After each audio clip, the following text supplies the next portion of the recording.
To our amazing viewers at Cheating Tales Lab, we'd love to hear, which part of the world are you joining us from? Let us know. Now, let's dive into today's story. Chapter 1. The Foundation Cracks. Graham Parks had built his life like a fortress, methodical, deliberate, unforgiving of weakness. At 42, he commanded respect in every room he entered. His steel-gray eyes had seen combat in 2 tours overseas, and his hands bore the calluses of a man who'd clawed his way from nothing to everything. The scar running along his left temple, a souvenir from Kandahar, served as a permanent reminder that survival meant never showing mercy to enemies. He'd met Darla Simpson 15 years ago at a veterans charity gala. She was 25 then, blonde and beautiful, with an infectious laugh that made him believe in second chances. Her mother, Betty Simpson, had been a widow struggling to make ends meet, and Graham saw something of his own mother's desperation in her eyes. When he married Darla, he'd essentially adopted her entire family, lifting them from their cramped apartment into a world of comfort and security. Their daughter Paige, now 16, was Graham's pride and joy. Born when Darla was 27, Paige had inherited her father's determination and sharp intellect, though her mother's softer features. She was a straight-A student, captain of the debate team, and had recently been accepted into a prestigious summer program at MIT despite her young age. Graham saw unlimited potential in her, the kind of brilliance that could change the world. But lately, something had shifted in the Parks household. Darla had become distant, critical, especially toward Paige. Graham attributed it to stress. His construction empire had grown exponentially over the past 5 years, and with success came pressure. He'd been working longer hours, closing deals that would secure their family's future for generations. Perhaps Darla felt neglected. The family had gathered for Sunday dinner, a tradition Graham insisted upon despite his demanding schedule. Betty Simpson sat at the mahogany table, her silver hair perfectly styled, wearing the designer dress Graham had bought her for her birthday. She'd grown comfortable in her role as the matriarch of their elevated social circle, often hosting charity events and garden parties for the wealthy wives of Graham's business associates. Paige had been quieter than usual, picking at her food. She'd gained maybe 10 pounds over the winter, normal for a growing teenager, Graham thought, but he'd noticed Darla's increasingly sharp comments about it. Comments that made his jaw clench with barely contained anger. "I've been thinking about getting a personal trainer," Paige said quietly, trying to contribute to the conversation about health and fitness that Darla had steered the discussion toward. "Oh, honey," Darla laughed, but there was no warmth in it. "I think we're way past the point where a trainer can help." She gestured dismissively at her daughter. "Look at this fat pig. No wonder she can't get a boyfriend." The words hit the table like a physical blow. Graham's fork froze halfway to his mouth, his knuckles whitening as his grip tightened. But before he could speak, Betty's cackle filled the dining room. "She'll die alone and miserable," the older woman added with cruel satisfaction. "Just like my sister Margaret. Fat and forgotten." Paige's face crumpled. Tears spilled down her cheeks as she pushed back from the table and fled upstairs, her bedroom door slamming with enough force to rattle the chandelier. Graham set down his fork with deliberate precision. When he looked up, his eyes had gone flat and cold, the same expression his enemies in Afghanistan had seen in their final moments. Darla was still smirking, apparently proud of her cruelty, while Betty nodded approvingly. "Excuse me," Graham said quietly, his voice carrying the deadly calm that had preceded every strategic strike he'd ever ordered. He stood and followed his daughter upstairs. He found Paige curled on her bed, sobbing into her pillow. The sound tore at something primal in Graham's chest, the same protective rage he'd felt when watching his squad members fall to enemy fire. But this enemy lived in his own home. "Dad, I'm so sorry," Paige whispered when she saw him. "I know I've gained weight. I know I'm not pretty enough." "Stop." Graham sat on the edge of her bed, his large hand gentle on her shoulder. "You listen to me, Paige Elizabeth Parks. You are brilliant, beautiful, and capable of anything you set your mind to. Don't you ever, ever, let anyone convince you otherwise." "But Mom said, your mother is wrong." The words came out harder than he intended. "And she will never speak to you that way again." Graham stayed with his daughter until she fell asleep, then returned downstairs. The dining room was empty, the table cleared. He found Darla in their bedroom, already in her silk nightgown, applying expensive cream to her face, cream he'd paid for, in a house he'd built, living a life his sacrifices had made possible. "We need to talk," he said, closing the door behind him. Darla didn't turn from her vanity mirror. "If this is about dinner, you're overreacting. Paige needs to hear the truth. The real world isn't going to coddle her the way you do." "The real world?" Graham's voice dropped to a whisper. "You want to talk about the real world? I've seen what cruelty does to people, Darla. I've watched it destroy souls. And I'll be damned if I let it happen to my daughter." "Your daughter?" Darla finally turned, her expression mocking. "Last I checked, I was the one who carried her for 9 months. Maybe if you were around more instead of playing businessman, you'd understand that someone needs to prepare her for reality." Graham studied his wife's face, searching for any trace of the woman he'd married.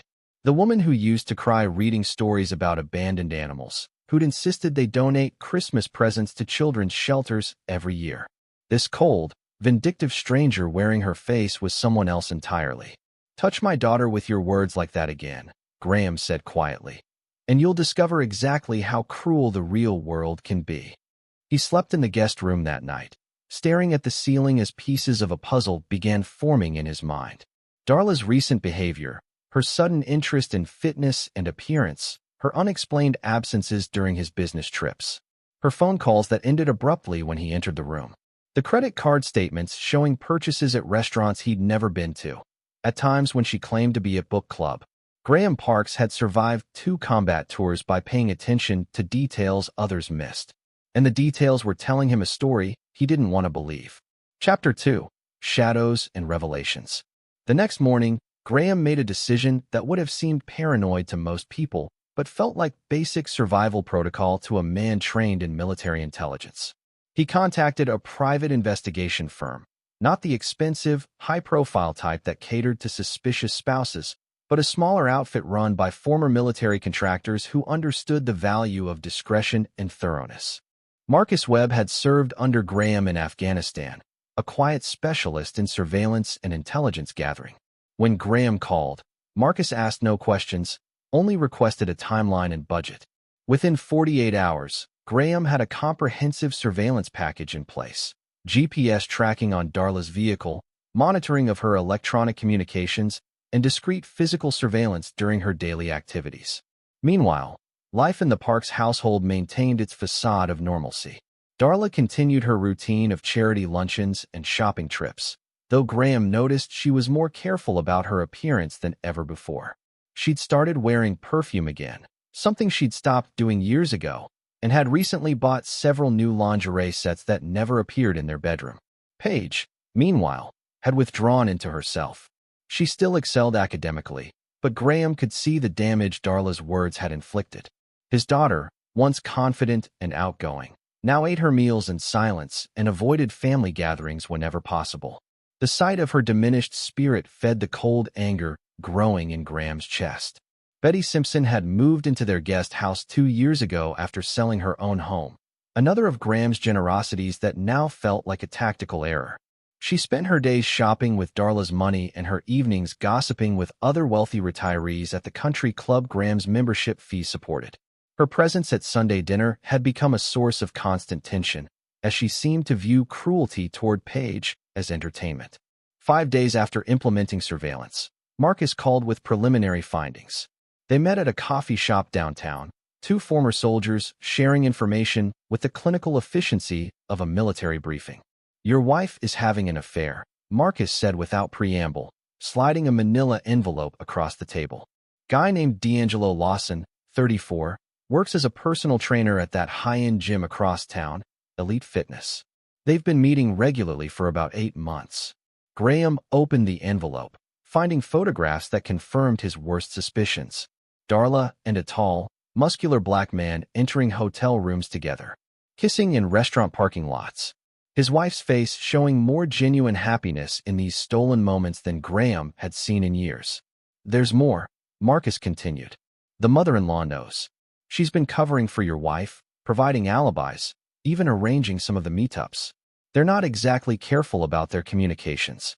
The betrayal of Betty Simpson hit almost as hard as Darla's infidelity. Graham had lifted this woman from poverty, treated her like family, and she'd repaid him by facilitating his humiliation. The military had taught him that betrayal by allies was more dangerous than open hostility from enemies. "I want everything," Graham said quietly. "Financial records, communication logs, travel patterns. Every detail of their operation." "This is enough for a divorce," Marcus pointed out. "Clean, simple, you keep your assets." "I'm not interested in simple." Graham's voice carried the same ice that had preceded his most decisive military actions. "When someone declares war on my family, I finish it." That evening, Graham sat in his study, reviewing the intelligence reports while planning his next moves. The room was lined with military commendations, photographs from his tours, and the strategic planning materials that had helped him build his construction empire from nothing. He'd learned long ago that victory required patience, preparation, and the willingness to strike when your enemy felt most secure. Darla knocked on his study door at around 11 p.m., entering with the fake smile she'd been using more frequently lately. "You've been working late again," she said, moving behind his chair to massage his shoulders. "Maybe we should plan a vacation. Just the two of us." Graham felt her hands on his shoulders and wondered how long she'd been perfecting this performance. How many times had she touched him while thinking about another man? How many lies had she told while planning their destruction? "That sounds nice," he replied, keeping his voice neutral. "Where did you have in mind? Maybe somewhere tropical?" "D'Angelo, my trainer, was telling me about some beautiful resorts in the Caribbean." The slip was so casual, so careless, that Graham almost admired its audacity. She was becoming sloppy, overconfident. In military terms, she'd revealed her position while believing herself still camouflaged. "I'll look into it," Graham said, turning in his chair to face her. "How is your training going, by the way? You seem happier lately." Darla's smile became more genuine. "Oh, it's wonderful. D'Angelo is such a good instructor. Very hands-on." She laughed at what she clearly considered a private joke. "He really knows how to push me to my limits." Graham nodded thoughtfully. "I'd like to meet him sometime. Thank him for taking such good care of my wife." For just a moment, fear flickered across Darla's features, but it was quickly replaced by her practiced smile. "Maybe someday. He's very busy." After she left for their bedroom, a space Graham hadn't shared in over a week, he returned to his planning materials. Marcus had provided detailed intelligence on D'Angelo Lawson, his background, employment history, financial situation, and personal relationships. The man was exactly what Graham had expected: handsome, charming, and utterly without substance or integrity. D'Angelo had a history of affairs with married clients, though he'd been careful never to let relationships become serious enough to threaten his livelihood. He drove an expensive car he couldn't afford, lived in an apartment beyond his means, and maintained his lifestyle through the generosity of lonely housewives seeking excitement. He was, in essence, a professional predator who'd made the mistake of targeting Graham Park's family. Graham spent the rest of the night developing what he termed operational parameters. Unlike his business rivals or military enemies, Darla and D'Angelo had made this personal by attacking his daughter. They declared war on everything Graham held sacred, and they would learn the difference between fighting a businessman and fighting a soldier. The next phase would require more detailed intelligence gathering. Graham needed to understand not just what his enemies were doing, but what they wanted, what they feared, and what they valued most. Only then could he design their destruction with the precision and thoroughness they deserved. As dawn broke over the city Graham had helped build, he made a mental note to increase security around Paige.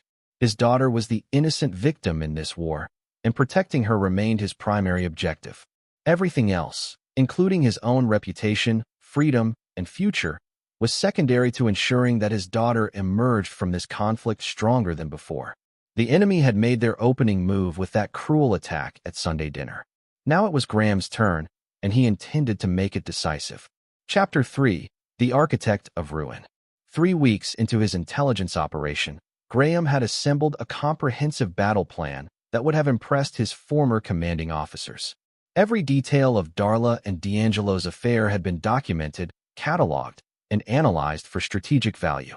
But more importantly, Graham had identified the deeper network of betrayal that extended far beyond simple adultery. The surveillance had revealed that Betty Simpson wasn't merely complicit in her daughter's affair. She was its primary architect.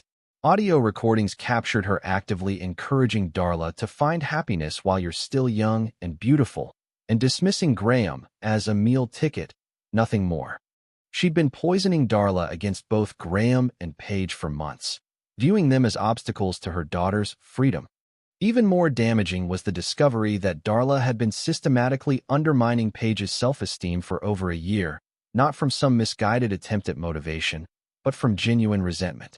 In recorded phone conversations with her mother, Darla complained that Paige's academic success made her feel stupid and useless, and that Graham's obvious pride in their daughter left her feeling replaced by a 16-year-old. The cruelty at Sunday dinner hadn't been an isolated incident. It was the culmination of a deliberate campaign to destroy Paige's confidence. Darla and Betty had been systematically attacking the most vulnerable member of their family, using psychological warfare against a child who trusted them completely. This revelation transformed Graham's anger into something colder and more focused. He'd fought against human traffickers and war criminals who showed more compassion than his own wife and mother-in-law. They weren't just betraying him. They were actively destroying an innocent child for their own psychological satisfaction. Graham's business empire had taught him that the most effective destruction came not from external attacks, but from internal collapse. He began implementing what he called Phase 2, the systematic dismantling of his enemies' support structures while they remained completely unaware of the danger. First, he used his connections to arrange for D'Angelo's employment situation to become increasingly precarious. Elite Fitness was part of a chain owned by one of Graham's business associates, and a few carefully placed concerns about inappropriate relationships with married clients led to increased scrutiny of D'Angelo's professional conduct. While not enough to fire him immediately, the pressure was sufficient to make him nervous and defensive. Simultaneously, Graham began subtle manipulations of Darla and Betty's social environment.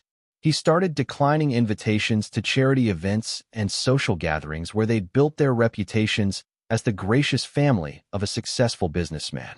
Without his presence, and by extension, his financial and social credibility, both women found themselves gradually excluded from the elite circles they'd grown accustomed to. The beauty of these initial moves was their subtlety. To outside observers, Graham appeared to be a devoted husband dealing with work stress. He made public displays of affection toward Darla, sent flowers to her office, and even suggested couples counseling, knowing she would refuse to avoid risking exposure of her affair. Meanwhile, his intelligence gathering had revealed a crucial vulnerability in his enemy's position. D'Angelo wasn't just pursuing Darla for excitement. He was pursuing her for money. Recordings captured him discussing Graham's wealth with obvious interest, making comments about Darla's inheritance potential that revealed his long-term planning. The affair wasn't just about passion. It was about positioning himself for a significant financial gain. This discovery gave Graham the leverage he needed for Phase 3, the construction of an elaborate trap that would destroy his enemies using their own greed and arrogance against them. Graham arranged a business trip to Chicago, informing Darla he'd be gone for a week to close a major construction deal.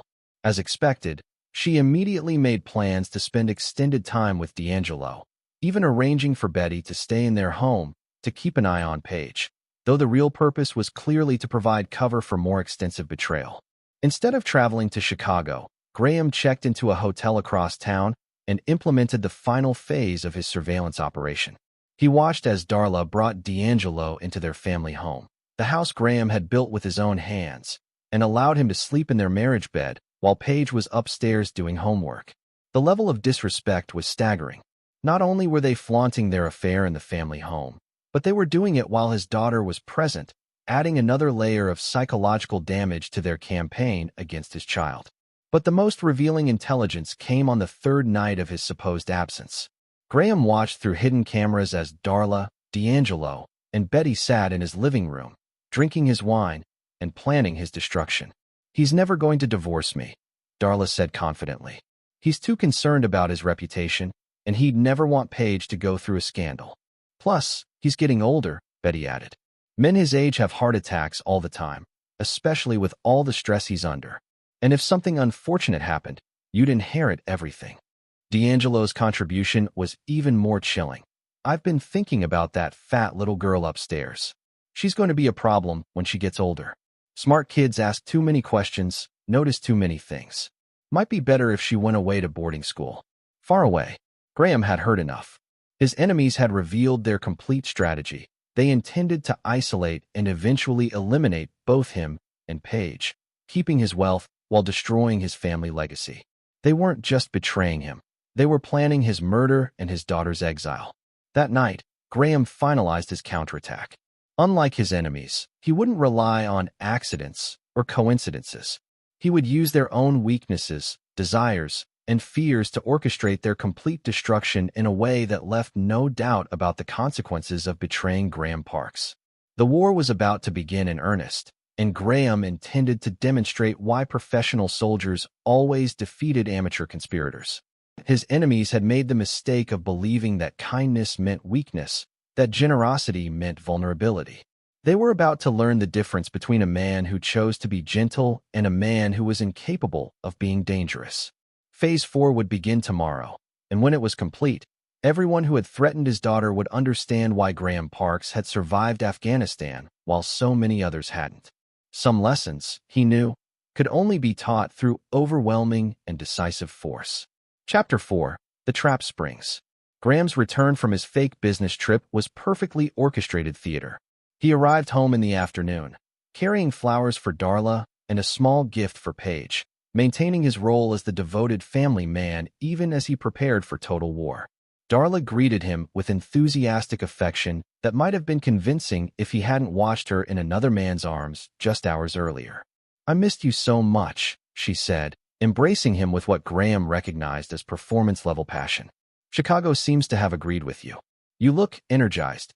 She was right about his energy, though not for the reasons she imagined.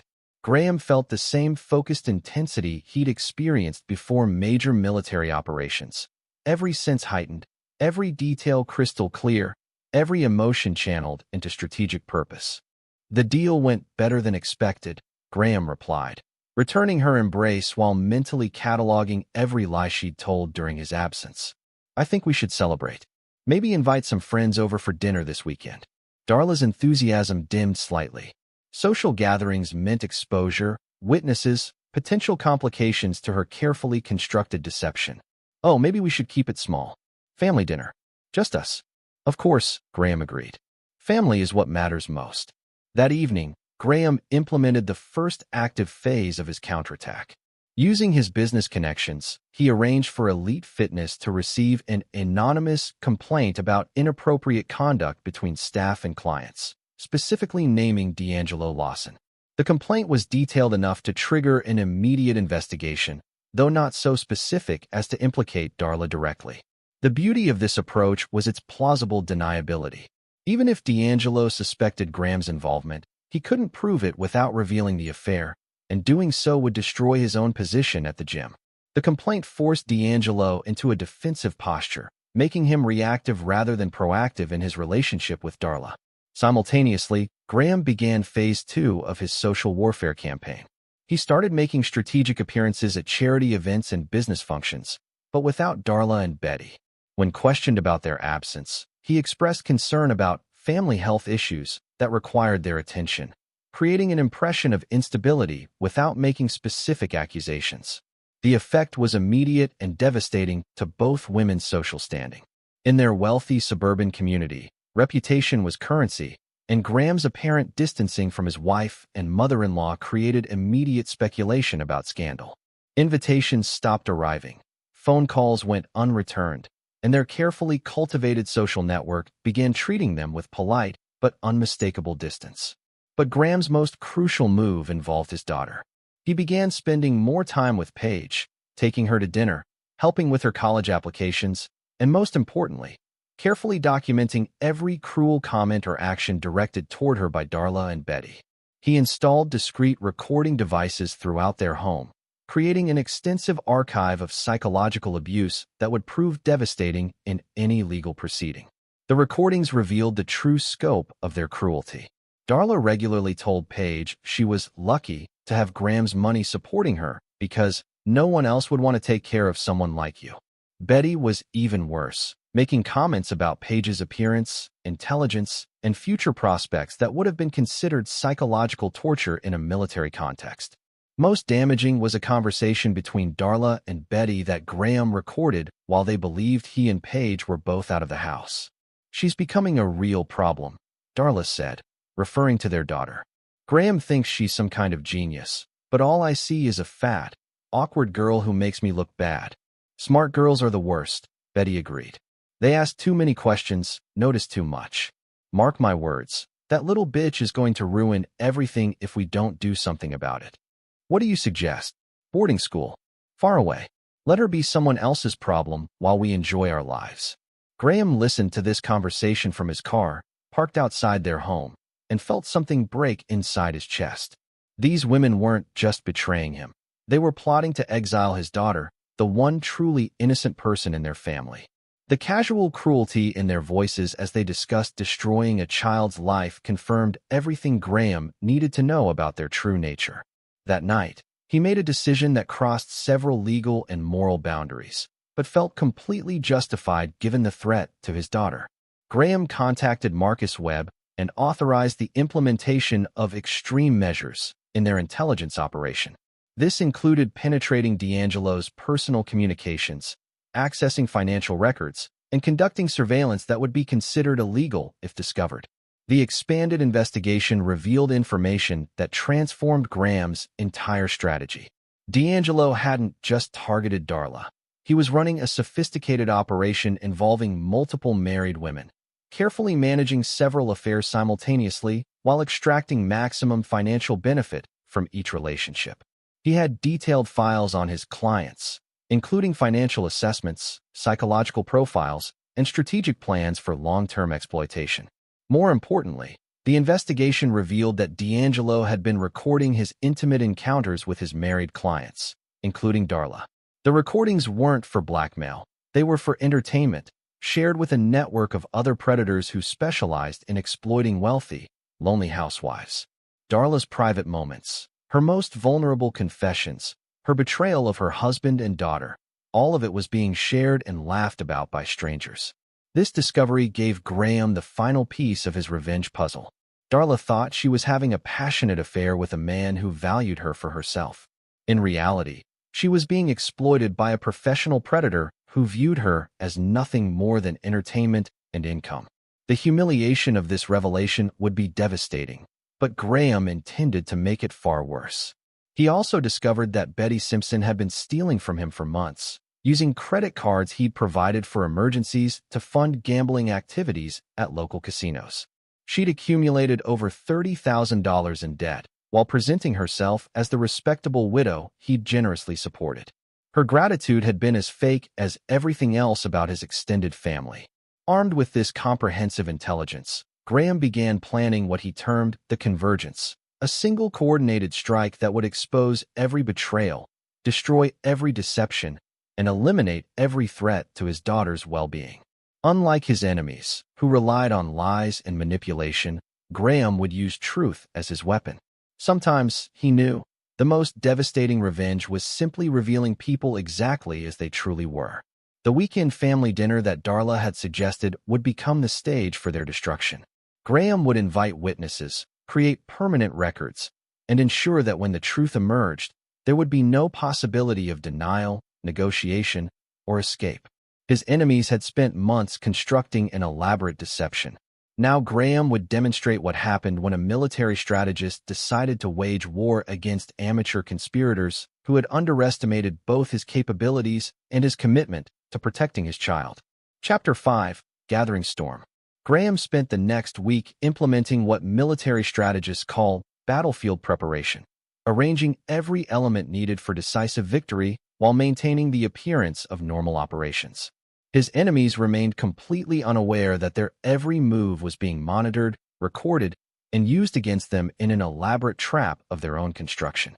The surveillance had revealed that Darla and D'Angelo had planned something special for the upcoming weekend. With Graham supposedly attending another business function, they intended to spend an entire night together at their home, a celebration of what they believed was their successful deception. Betty would be present to supervise Paige, though the recordings made clear her real role was ensuring the teenager remained isolated and demoralized while her mother flaunted her affair in the family home. Graham used his business connections to arrange the perfect cover for his counterattack. He scheduled a legitimate business meeting for Saturday morning, providing him with a documented alibi while creating the appearance that he would be unavailable for the entire weekend. Darla's relief was visible when he informed her of his plans. She practically glowed with anticipation for her planned betrayal. Meanwhile, Graham had been quietly reaching out to key figures in their social and professional networks. He arranged for several surprise visits from family friends, business associates, and community leaders, people whose opinions carried significant weight in their suburban social hierarchy.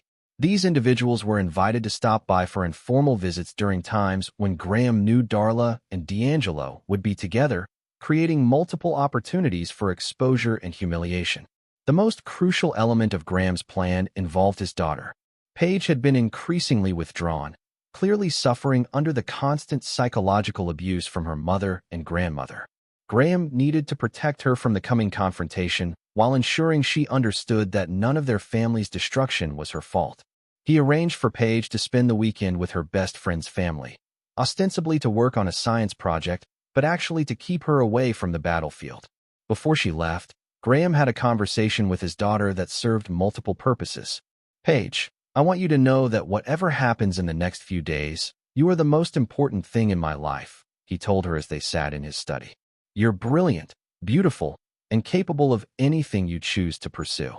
Don't let anyone, convince you otherwise." "Dad, is everything okay?" Paige asked, her intelligence immediately picking up on the underlying tension. "You and Mom seem different lately." Graham chose his words carefully. Sometimes adults make poor choices that have consequences for everyone around them. When that happens, the most important thing is protecting the people who matter most. He hugged his daughter tightly, knowing that this might be the last normal conversation they would have for quite some time. When this was over, their family would look completely different, but Paige would be safe, valued, and free from the psychological warfare that had been damaging her self-worth. After Paige left for her friend's house, Graham implemented the final phase of his surveillance operation. He positioned cameras throughout the house to capture every angle of the coming betrayal, while Marcus Webb coordinated external surveillance to track everyone's movements. Every conversation, every intimate moment, every cruel comment about Paige would be recorded in high definition. Saturday morning arrived with unseasonable storm clouds gathering on the horizon, a meteorological coincidence that Graham found appropriately symbolic. He dressed for his business meeting with extra care, knowing that the recordings from today would eventually be viewed by lawyers, judges, and potentially the media. He needed to look like exactly what he was, a successful businessman and devoted father who had been systematically betrayed by the people he'd trusted most. The business meeting was legitimate but brief, giving Graham a solid alibi while positioning him to return home earlier than expected. As he drove back toward his house, Marcus's updates confirmed that everything was proceeding exactly as anticipated. Darla had invited D'Angelo over around noon, while Betty had stationed herself in the guest house to watch for any unexpected arrivals. What none of them knew was that Graham had invited several prominent members of their community to stop by for informal visits throughout the afternoon and evening. The first wave included Pastor Monroe McKee from their church, along with his wife, who served on several charity boards with Darla. The second wave involved Graham's business partners and their spouses, people who had invested millions of dollars in ventures based partly on their respect for Graham's character and judgment. The final element involved the local media. Graham had cultivated relationships with several investigative journalists over the years, providing them with tips about corruption and fraud in the construction industry. Now he would provide them with a different kind of story, one involving the systematic psychological abuse of a child and the elaborate deception that enabled it. As Graham pulled into his driveway, he could see D'Angelo's expensive car parked behind the house, deliberately hidden from street view. The arrogance was stunning.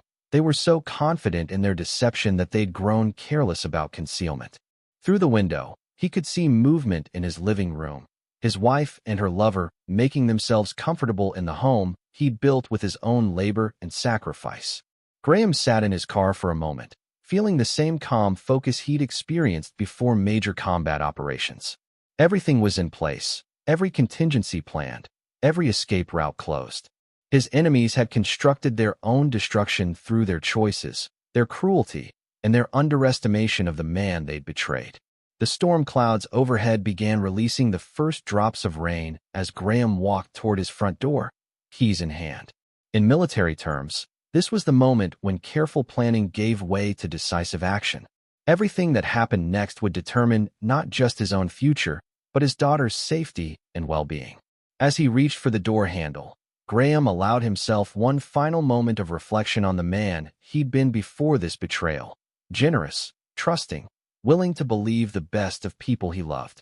That man was about to die, replaced by someone harder, colder, and infinitely more dangerous to those who threatened his family.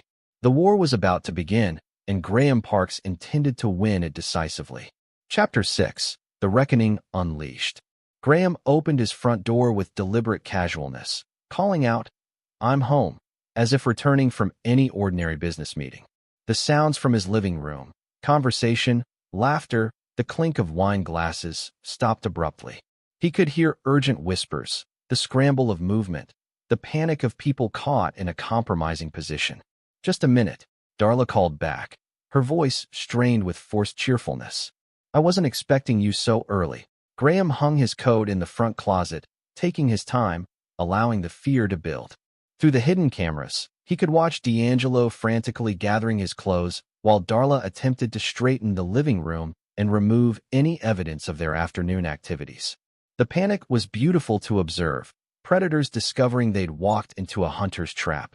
"No problem," Graham replied, his voice carrying the same deadly calm that had preceded every strategic strike in his military career. "Take your time." He walked into his kitchen and poured himself a glass of water, noting the expensive wine bottle on the counter, a vintage from his personal collection that Darla had opened to share with her lover. The casual theft of his property while betraying his marriage would make an excellent detail for the divorce proceedings. When he finally entered the living room, D'Angelo was gone, presumably hidden somewhere in the house like the coward he was. Darla stood near the window, wearing a silk robe over hastily assembled clothing, her hair disheveled and her makeup smeared. She looked exactly like what she was, a middle-aged woman caught in a sordid affair. "Darla," Graham said quietly, "we need to talk." "About what?" she replied, attempting defiance but unable to meet his eyes. "I was just relaxing, watching television." Graham nodded thoughtfully, then pulled out his phone and played a brief audio clip.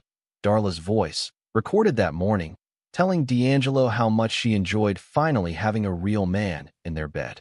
The sound of her own words seemed to physically strike her, draining the color from her face. "Where is he?" Graham asked, his voice still perfectly calm. "I don't know what." D'Angelo Lawson, 34 years old, employed at Elite Fitness, currently hiding somewhere in my house after spending the afternoon fucking my wife in my bed. Graham's tone never changed, but each word landed like a physical blow. "Where is he?" Darla's composure cracked completely. Tears began streaming down her face as she realized the scope of his knowledge.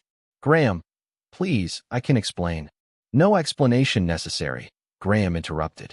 "I have recordings of every conversation, photographs of every meeting, financial records of every expense. I know about the hotel rooms, the restaurant dinners, the gifts you bought him with my money. I know about your mother's involvement, her debts, her lies. I know about your plans for Paige, sending her away so you could enjoy your new life without the burden of raising my daughter." Each revelation hit Darla like a physical blow. She staggered backward, gripping the windowsill for support as the magnitude of her exposure became clear. "But most importantly," Graham continued, reaching into his jacket pocket, "I know about these." He pulled out a tablet computer and showed her a video, footage of her and D'Angelo in intimate situations, clearly recorded without her knowledge. Her own face stared back at her from the screen, captured in moments she'd believed were private and romantic. "Your boyfriend has been recording everything," Graham explained. "Every encounter, every confession, every moment of weakness. Then sharing those recordings with his friends for entertainment. You're quite popular in certain online circles, the desperate housewife who thought she'd found true love." Darla's legs gave out. She collapsed into a chair, her hands covering her face as the full scope of her humiliation became clear. She hadn't just betrayed her marriage. She'd been played, used, and publicly humiliated by a man she'd thought loved her. "He told me he loved me," she whispered. "He told all of his clients that," Graham replied. "You're not special, Darla. You're just another lonely housewife who confused professional service with genuine affection." The front doorbell rang, interrupting their conversation. Graham checked his watch. Perfect timing. That would be Pastor McKee and his wife. "They're stopping by to discuss the church's upcoming charity drive, the one you've been helping organize." Darla's eyes widened in horror. "You can't let them see me like this." "Why not?" Graham asked. "This is who you really are. Shouldn't your friends know the truth about the woman they've been trusting with their charity work?" "Please," Darla begged. "I'll do anything. I'll end it with D'Angelo. I'll go to counseling. It's too late for that," Graham said, walking toward the front door. "You declared war on my family when you attacked my daughter. Now you face the consequences." He opened the door to greet Pastor McKee and his wife, both prominent figures in their community whose opinions carried significant weight in their social circle. Their shock at finding Darla in her current state was immediately apparent, as was their discomfort when Graham calmly explained that he'd discovered his wife's affair and needed spiritual guidance on how to proceed. The pastor's wife, Nita Barr, was known throughout their community for her keen eye for scandal and her inability to keep secrets. Within hours, news of Darla's exposure would spread through every church, charity board, and social circle they'd ever been part of. As the religious couple struggled to process the situation, Graham excused himself to check on other matters in his house. He found D'Angelo hiding in Paige's bedroom, a violation that added another layer of rage to Graham's carefully controlled anger. The man was partially dressed, clearly planning to escape through the window like a common criminal. "Going somewhere?" Graham asked from the doorway. D'Angelo spun around, his face showing the same panic Graham had seen in enemy combatants when they realized they were surrounded. "Look, man, this isn't what you think. I think you're a professional predator who specializes in exploiting married women for financial gain," Graham said. "I think you've been recording intimate encounters with my wife and sharing them with other degenerates for entertainment. I think you've been stealing from me, lying to me, and plotting to harm my daughter. Which part did I get wrong?" D'Angelo's eyes darted toward the window, calculating escape routes. But Graham had positioned himself to block the only exit from the room, and his military training made him far more dangerous than the pretty boy personal trainer could handle. "Here's what's going to happen," Graham continued. "You're going to walk downstairs with me. You're going to face the pastor and his wife, and anyone else who happens to stop by.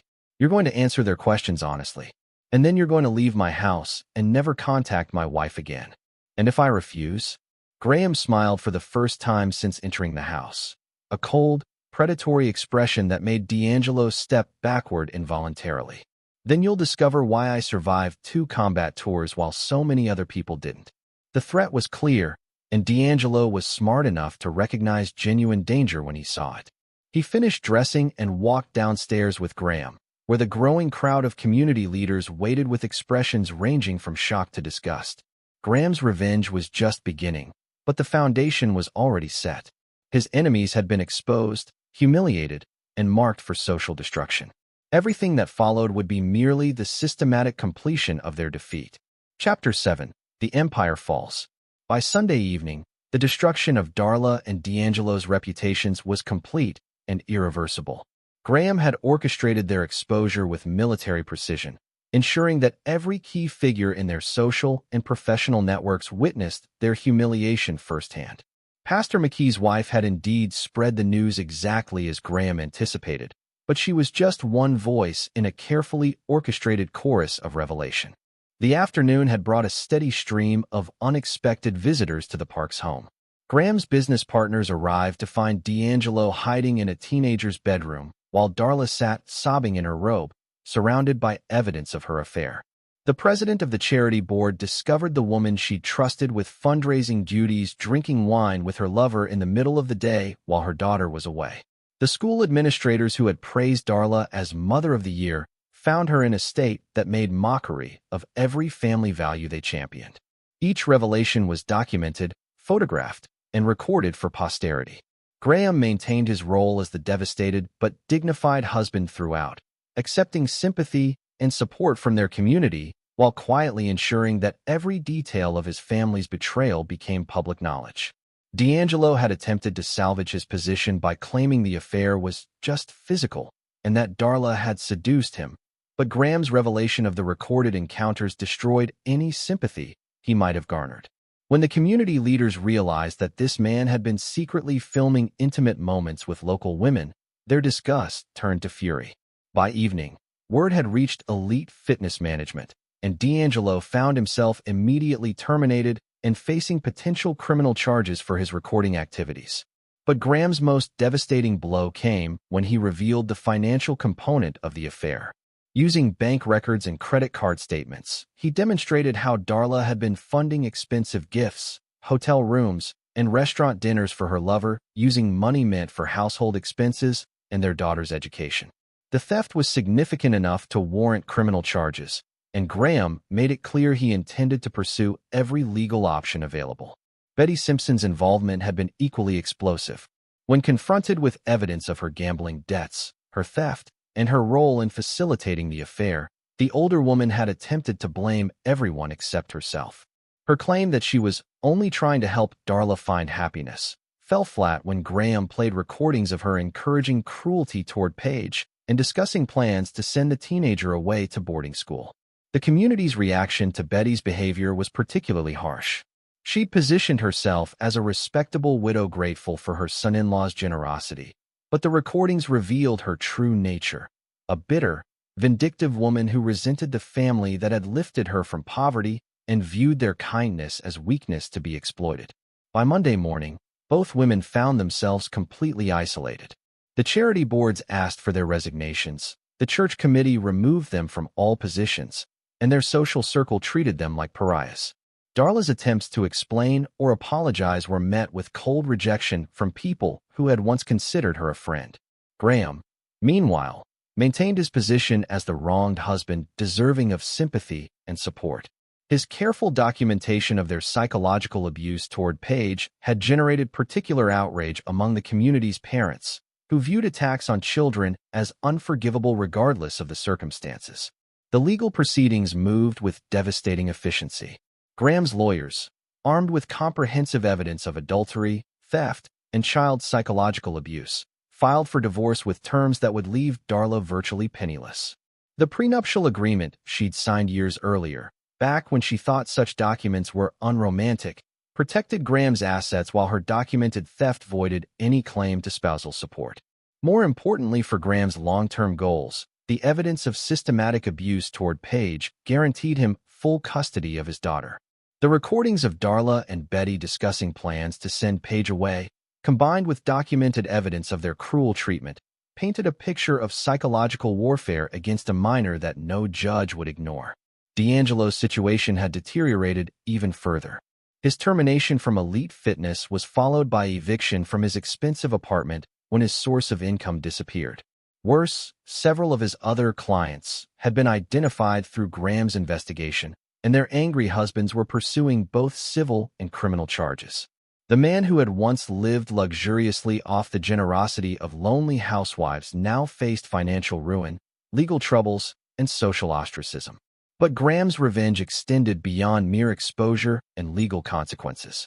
He'd carefully analyzed what each of his enemies valued most, then systematically destroyed those things using their own choices against them. Darla had valued her social status and reputation as a devoted mother and community leader. Now she was publicly known as an adulteress who had psychologically abused her own daughter while stealing money meant for the child's education. Every charitable organization, social club, and community group she'd been part of had expelled her with public statements distancing themselves from her behavior. Betty had valued her comfortable lifestyle and position as the respected matriarch of a successful family. Now she faced eviction from the guest house, investigation of her gambling debts, and potential criminal charges for theft. More devastatingly, her own daughter blamed her for destroying their family, recognizing that Betty's manipulation and encouragement had turned a midlife crisis into a catastrophic betrayal. D'Angelo had valued his lifestyle, his reputation as a successful trainer, and his ability to manipulate wealthy women for financial gain. Now he was unemployed, effectively blacklisted from his industry, and facing multiple lawsuits that would likely result in bankruptcy. His carefully constructed image as a desirable professional had been replaced by public recognition as a predatory criminal. The most satisfying aspect of Graham's revenge was its permanence. Unlike temporary setbacks that people could recover from, he'd ensured that their reputations were permanently damaged beyond repair. In their suburban community, where social standing was crucial to professional and personal success, they would never again be trusted or accepted. Graham had won his war completely and decisively. His enemies lay in ruins, his daughter was safe, and his own position was stronger than ever. The community's sympathy and respect for his handling of the situation had actually enhanced his reputation, while their disgust with his betrayers ensured that he would never again have to worry about their influence on his life or his daughter's future. As he prepared for the next phase of his life as a single father, Graham felt the deep satisfaction that came from perfect victory. His enemies had declared war on his family, and they had learned the difference between fighting a businessman and fighting a soldier. Some lessons, Graham knew, could only be taught through overwhelming and decisive force. Chapter 8. Scorched Earth. 3 months after the exposure, Graham's enemies existed in various states of ruin, but he wasn't finished with them yet.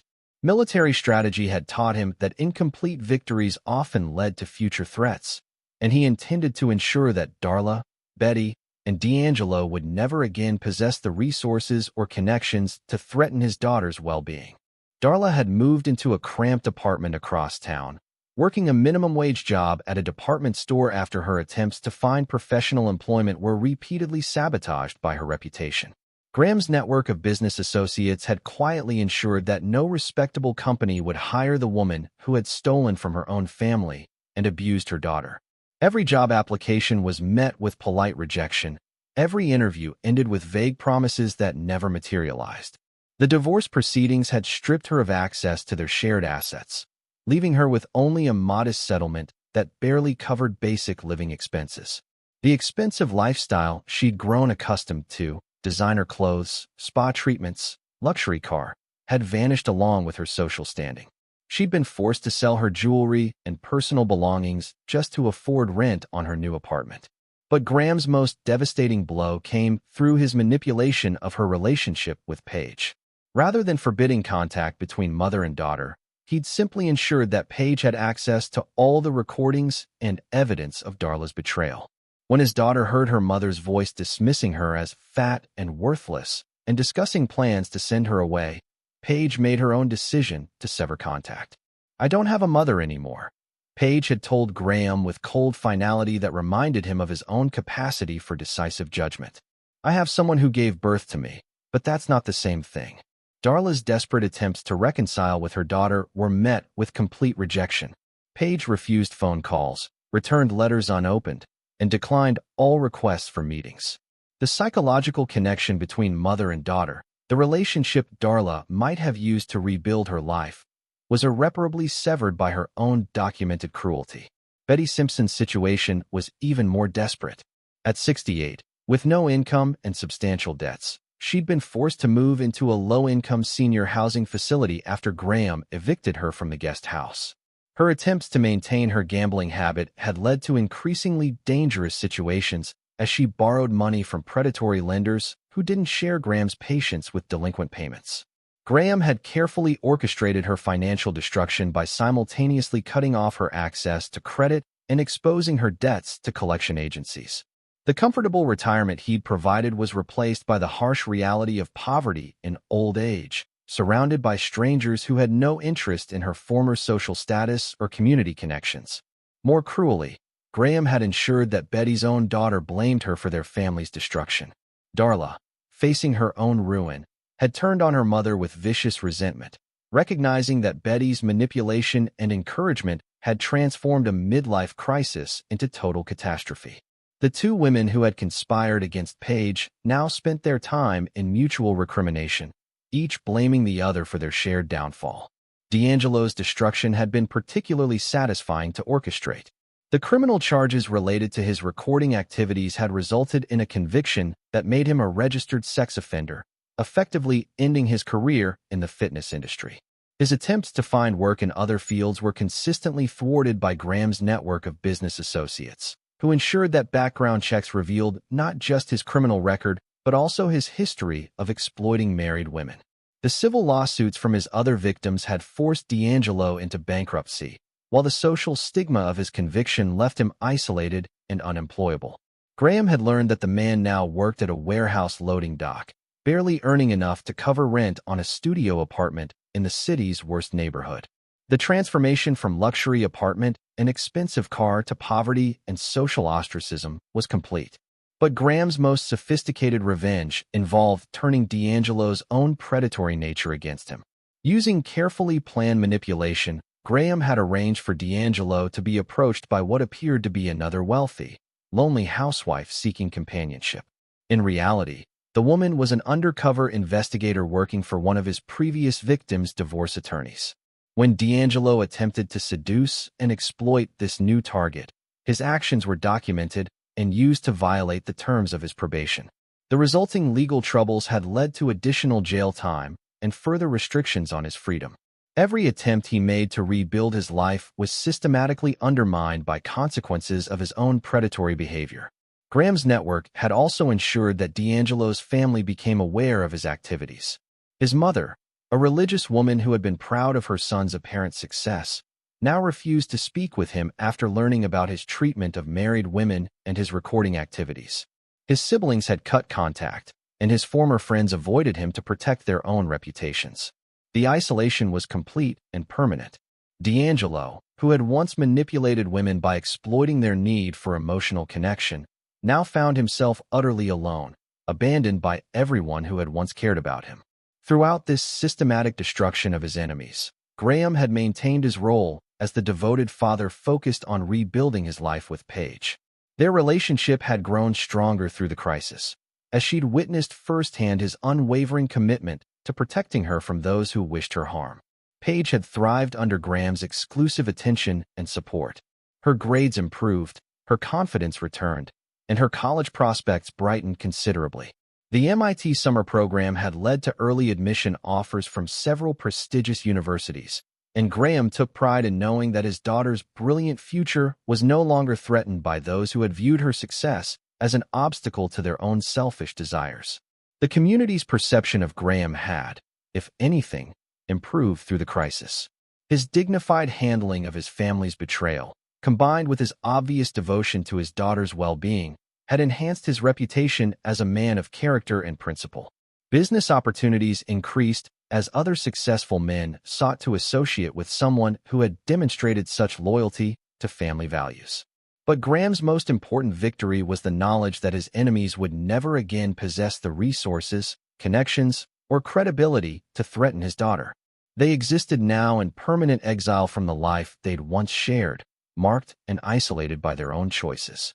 Any future attempt to contact Paige or interfere with her life would be met with immediate and overwhelming retaliation. As Graham reviewed the comprehensive destruction he'd orchestrated, he felt the deep satisfaction of a military campaign executed to perfection. His enemies had declared war on his family, and they had learned the consequences of underestimating a man trained to win at any cost. The lesson was permanent, irreversible, and would serve as a warning to anyone else who might consider threatening what he held sacred. The war was essentially over, but Graham intended to ensure that the victory was complete and lasting. Chapter 9: The New Dynasty. 2 years after the destruction of his enemies, Graham Parks stood in the study of his expanded home, reviewing college acceptance letters with his daughter Paige. At 18, she had blossomed into the confident, brilliant young woman he'd always known she could be. MIT, Stanford, Harvard, every prestigious university in the country was competing for the opportunity to educate the daughter of Graham Parks. "I think I want MIT," Paige said, holding the acceptance letter that came with a full academic scholarship. "The engineering program is exactly what I've been dreaming about, and Boston seems exciting." Graham smiled with genuine pride. His daughter had not only recovered from the psychological warfare waged against her by her own mother and grandmother, but had emerged stronger and more determined than ever. The cruel words that had once wounded her now served as motivation to prove her worth through achievement rather than seeking approval from those who had never deserved her trust. "MIT it is," Graham agreed. "Though I'll miss having you here. I'll visit often, Paige promised. Besides, someone needs to make sure you're not turning into a hermit. Graham's life had indeed transformed dramatically since his victory over his betrayers. He'd deliberately chosen to remain single, focusing entirely on his business empire and his daughter's future. Several women had expressed interest in the wealthy widower, as he was now considered, but Graham had no desire to risk introducing new variables into the stable, secure environment he'd created for Paige. His business had expanded significantly, partly due to the community's respect for his handling of his family crisis. Other successful men sought his partnership, viewing him as someone who understood loyalty and could be trusted with their investments. The construction empire now included commercial development, real estate investment, and consulting services that had made Graham one of the wealthiest men in the region. More importantly, he'd used his influence to create a network of protection around his daughter that extended far beyond their immediate community. Every university she'd applied to had been quietly contacted by influential alumni who owed Graham favors. Every potential employer in her chosen field would eventually learn that Paige Parks was under the protection of a man who rewarded loyalty and punished betrayal with equal thoroughness. The fate of his enemies served as a permanent reminder of the consequences of threatening his family. Darla existed in a state of perpetual poverty and isolation, her attempts to rebuild her life consistently thwarted by her reputation and Graham's network. She'd aged dramatically over the past 2 years, the stress of financial insecurity and social ostracism taking a visible toll on her appearance and health. Her attempts to contact Paige had become increasingly desperate and pathetic. Letters, emails, attempts to approach her at school, all met with complete rejection from a daughter who had learned to recognize manipulation and cruelty for what they were. Graham had taught Paige that forgiveness was a luxury that could only be afforded when it didn't compromise safety or principles. I saw her last week, Paige mentioned casually as she organized her acceptance letters. Mom, I mean. She was working at that discount store near the mall. Graham looked up sharply. Did she approach you? She tried to. Started crying, saying she was sorry, that she'd changed. Paige's expression remained cold and analytical. I told her that some choices have permanent consequences, and she needed to accept the results of hers. Graham felt a surge of pride at his daughter's response. She'd learned the lesson he'd tried to teach through his example, that kindness without strength was vulnerability, and that some betrayals could never be forgiven without encouraging repetition. Betty Simpson had died the previous winter, alone in her subsidized housing unit. The funeral had been a small, poorly attended affair that neither Graham nor Paige had bothered to attend. Darla had been forced to bury her mother in a pauper's grave, unable to afford anything better on her department store salary. The woman who had once lived luxuriously off Graham's generosity had died in poverty, abandoned by the daughter she'd manipulated into destroying her own family. D'Angelo's situation had deteriorated even further. His conviction and registration as a sex offender had made stable employment impossible, and his attempts to leave the area were consistently thwarted by parole requirements and his inability to save money for relocation. Graham's network ensured that every job application was rejected, every apartment rental denied, every attempt at rebuilding met with systematic obstruction. The man who had once lived off the generosity of wealthy women now survived on food stamps and disability payments. His health deteriorated by stress and poverty. His family remained estranged, his former friends avoided him, and his attempts to form new relationships were hampered by his criminal record and reputation. He existed as a living warning of what happened to those who threatened Graham Park's family. But Graham's most satisfying victory was the transformation of his relationship with Paige. The crisis had eliminated any potential conflict between his loyalty to his wife and his duty to his daughter. Now his focus was absolute and undivided, and Paige had responded by becoming everything he'd hoped she could be. I've been thinking about what I want to study, Paige said, interrupting his reflections. Engineering is definitely my major, but I want to minor in business and maybe psychology. Planning to take over the family empire? Graham asked with amusement. Maybe someday. But I also want to understand how people work, what motivates them, what makes them betray the people who care about them. Her expression grew serious. I want to make sure I never make the mistakes Mom did, never become the kind of person who hurts the people who love them. Graham nodded approvingly. His daughter had learned the most important lesson he could teach, that character was revealed through choices, and that some choices defined a person permanently.